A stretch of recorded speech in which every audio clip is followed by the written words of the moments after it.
what community looks like. This is what community All right, give yourselves a round of applause. So before we get started, you will know that we are at the Japanese American National Museum.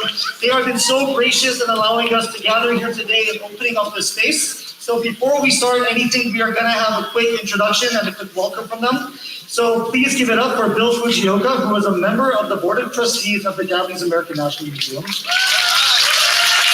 He spent 44 years in public service. Before his retirement, he served as CEO for LA County for 8 years, and before that, as City Administrative Officer for the City of LA, and has worked for 3 mayors. So please give a warm welcome to Bill Fujioka. Everyone today. So before I start my comment, I'll be very, very brief. But as a young man, I was active in the protests against the Vietnam War, and we found this solidarity amongst many different groups.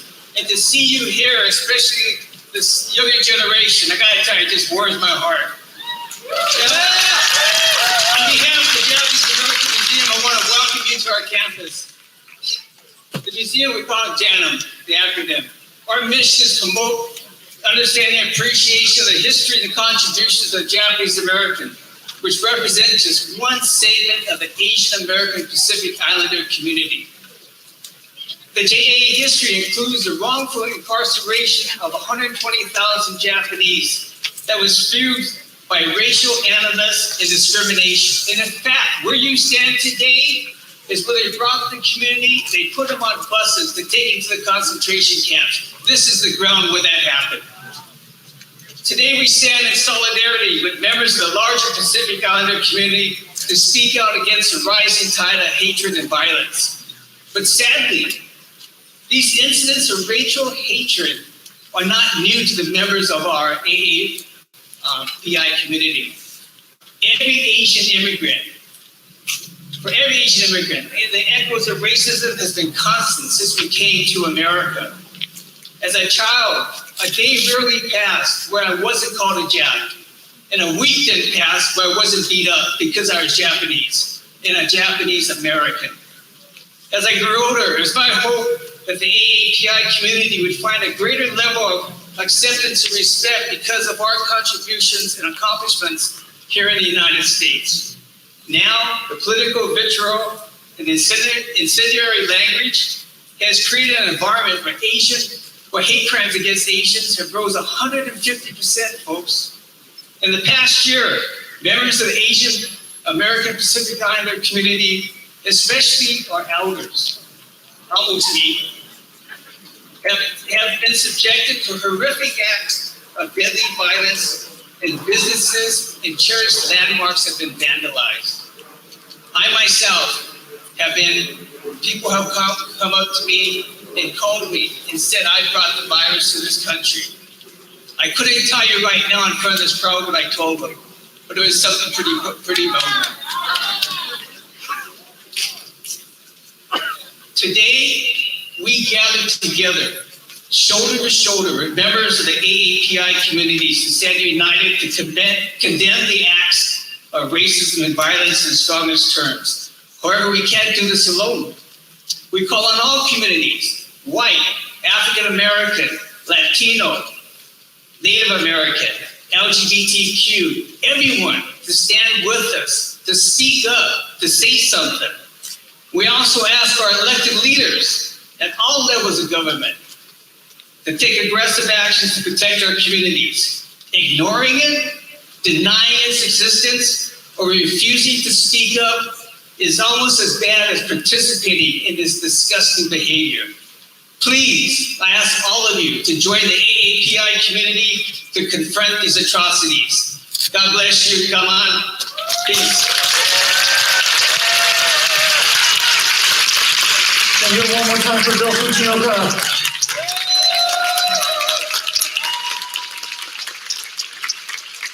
So once again, my name is Sean. I work with a few organizations here at Little Tokyo. Your host for the evening will be Allison De La Cruz. They'll be here very shortly, but for now, you're going to have to suffer through with me. But welcome to this land that we are on. Thank you for being here. We are talking today about violence, and it is always in the context of the land that we are on. We are on stolen Tonga Gabrielino land, specifically the Yanga village. We recognize that we are in a neighborhood known as Little Tokyo. We are down the street from Chinatown. We are down the street from Taitown. We are a little further north from Little Saigon. We are just down the street from historic Filipino town. We are in relation to many, many different communities. Koreatown, right down Western. But for us, we recognize that all of these neighborhoods are on stolen land. And with that, as folks who are part of these communities, we have to listen to Native folks. We have to listen to the Tonga and Gabrielino folks who have been asking us to listen up to land back, to better understand our relationship to this land and this nature. And so what I'm gonna invite us all to do right now is I'm gonna invite us to take a deep breath in. And as you do that, I want you to think about your commitments to this land we're on and continuing to protect it and continuing to listen to the Indigenous folks who are leading us and are so generous in asking us to be part of their work. So with that, can everybody please take a deep breath in through your nose and then out. Then we're gonna do this one more time, and I want you to feel that breath go all the way to your feet and connect to the land that you are on. Breathe in and breathe out. I'm pretty small, so does this work? Yeah, okay. Good afternoon, everyone. I'm Tino. I use she, her pronouns. I'm a volunteer organizer with Chinatown Community for Equitable Development, also known as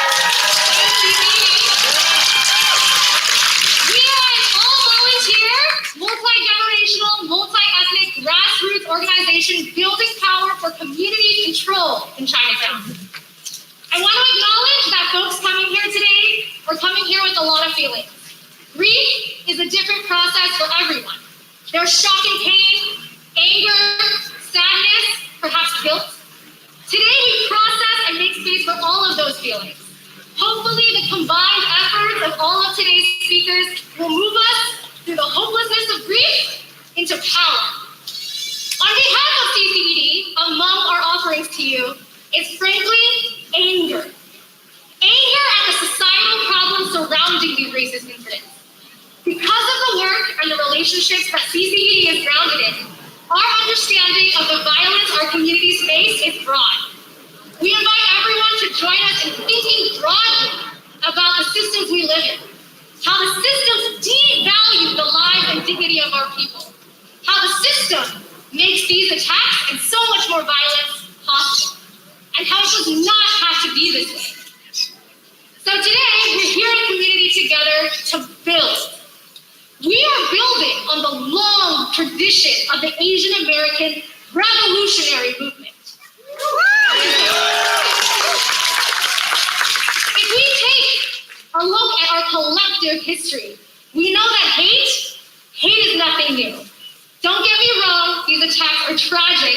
Hate crime incidents against Asian Americans are increasing exponentially, but it is not unprecedented. It's not. Because hate is just white supremacy. And white supremacy has been around ever since white people stole indigenous land, when they forcibly enslaved black folks, the Chinese Exclusion Act, Japanese incarceration, the legalized Islamophobia after 9/11. So this is not just about hate. This is about the structural violence that white supremacy inflicts upon our communities. So this is a political moment for how the Asian American community will respond to white supremacy. And we are here to say, we will not be silent.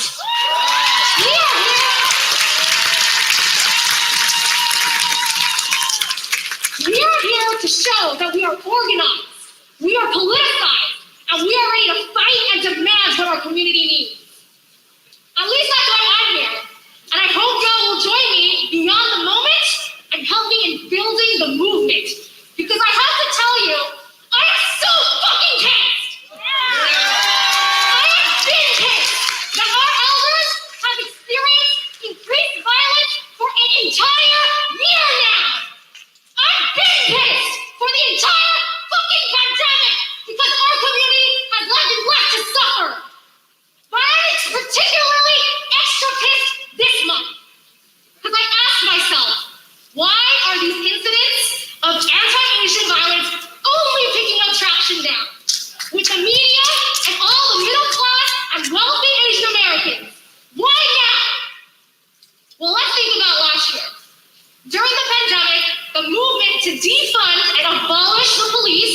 which CCED supports, gained more grounds. So I wonder why the media is highlighting these incidents now. Why is it bigger news if the perpetrator is Black?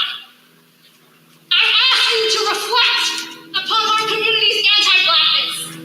I ask you to think hard about whether we are truly anti-racist if we think it's only about anti-Asian violence.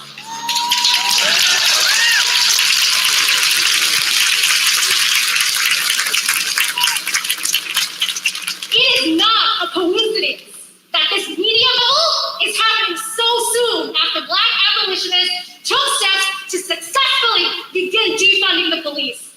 They are trying to further sow anti-Blackness into our communities. And for non-Black Asians, our proximity to whiteness and complicity to anti-Blackness is the reason why elected officials even bother to address anti-Asian violence. And at the same time, co-sign the police brutality inflicted on our Black and brown siblings. We are in many ways being used as a distraction from and tool against the movement to defund the police. Right. So we're here to say, hell no. We refuse to be the wedge. We are not your model minority. The harm against our elders will not be used as a tool to advocate for more harm against our Black and brown siblings. We are here to tell the world, don't you fucking dare use our community tragedies to fund the police.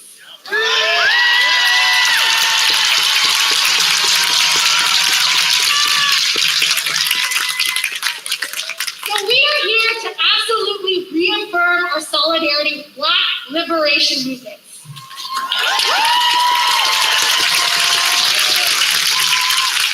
So when I said before that we are here to build, first we are building upon the past, upon our history of fighting the violence of white supremacy in this country, in solidarity with our Indigenous, Black, and brown communities. We will not be truly free and safe until all of us are. But this is not just about race, it's also about class. And when we talk about class, it's about money, plain and simple. About how money becomes more important than people's lives. If you want to talk about violence, ask yourself, are we making the same noise and paying attention when our elders and families are being evicted from their homes? Especially during a pandemic. Isn't it community violence when Chinatown's multilingual hospital closes? When our full-service grocery stores are pushed out? Where does that leave our elders? How can our elders be safe when what they need around them is destroyed? This is the economic violence that our working class Chinatown community has faced. This is what happens when an influx of luxury developers and city politicians value profit over people. At Hillside Villa in Chinatown right now, 120 families are at risk of eviction because of a 150% rent increase.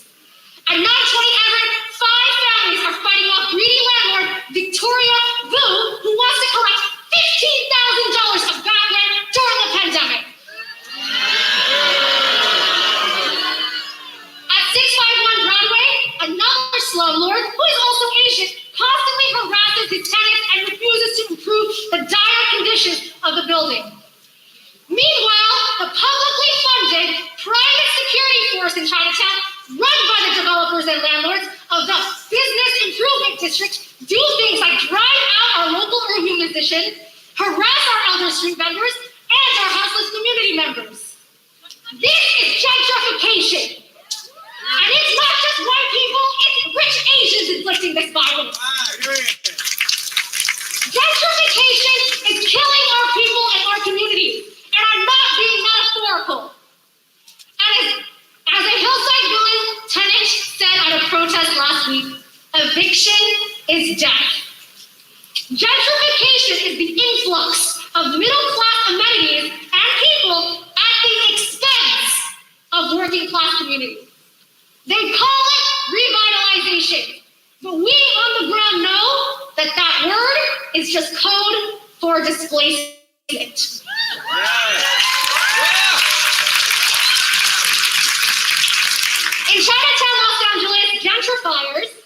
luxury developers say that shit all the time. They adopt this narrative that we are just trying to make things better. But what they mean is the erasure of our vibrant community because it doesn't fit their aesthetic or profit margins. They don't see the heart of what makes the Chinatown community what it is. And what is Chinatown? Chinatown is a working class ethnic community with people who know and look out for one another. How can you have a Chinatown without its working class immigrants, without our elders? And against this economic violence, who protects our working class people? It's not the police. They're the ones helping the landlords evict our elders.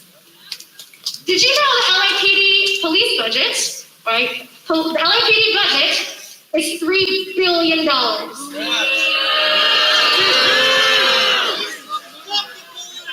Can you imagine what our community could do with $3 billion? Right now, the city could just use their eminent domain powers to buy Hillside Villa and preserve affordable housing for 120 families.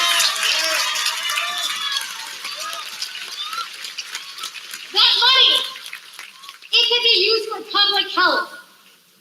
We are in a pandemic. 22,000 people died, but these deaths were preventable. Absolutely preventable. The city let us die, even though they have the money and the power to make sure we are cared for. All of the working class ethnic communities are intentionally neglected and underfunded by the city, the county, the state, this entire country. This is how structural violence leads to physical violence. Because how can our communities be safe if people in power actively withhold the resources our communities need? How can we be safe if politicians collude with interests that see people like our elders as undesirable? How can we be safe if there is more money in selling out our communities than nurturing them? $3 billion for policing to protect wealth and property rather than housing and feeding us. The state doesn't give a damn about us. But guess what? We care. We keep us safe. Even when shit gets worse, because it will get worse. We are not done dealing with the pandemic, with the economic fallout of this pandemic, or climate change. Which means communities of color will continue to be scapegoated. They will try to find ways to divide us. But our best defense is our solidarity, our collective power. We must be in solidarity with our Black siblings and learn from their history of abolitionist organizing.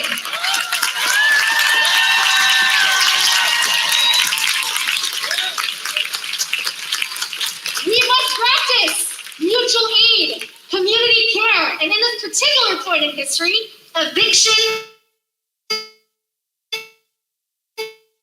defense. Forms of self-defense, we must protect our elders in their homes. We cannot protect them in the streets if we can't even protect them in their homes. So we are not looking for you to have rallies, but to organize for the long road ahead of us. And organizing is just relationship building. We ask that you organize your neighbors, your friends, to have those vulnerable conversations with them about implicit biases, about how we might contribute to anti-Blackness. Organize your neighbors, your friends for direct action, to stop evictions, to stop deportations, to empty the detention centers, the prisons.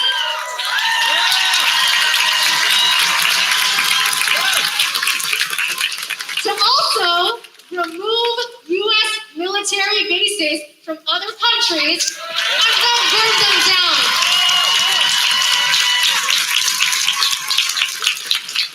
Organize to nurture the land and then return it to indigenous hands. We must build a grassroots, intersectional, working class movement for our collective liberation. So as you listen to the rest of today's speakers and their stories, remember that these are the histories of our survival, but it's up to us to not just keep surviving, but organize together and thrive. We build on our radical histories, draw strength from our roots to envision and create new futures. We will build a world grounded in abolition, a world that divests from police and invests into our communities with resources like housing, healthcare, and food.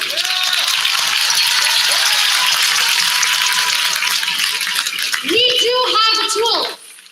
In one hand, we have the tool of a sledgehammer to dismantle and abolish the police.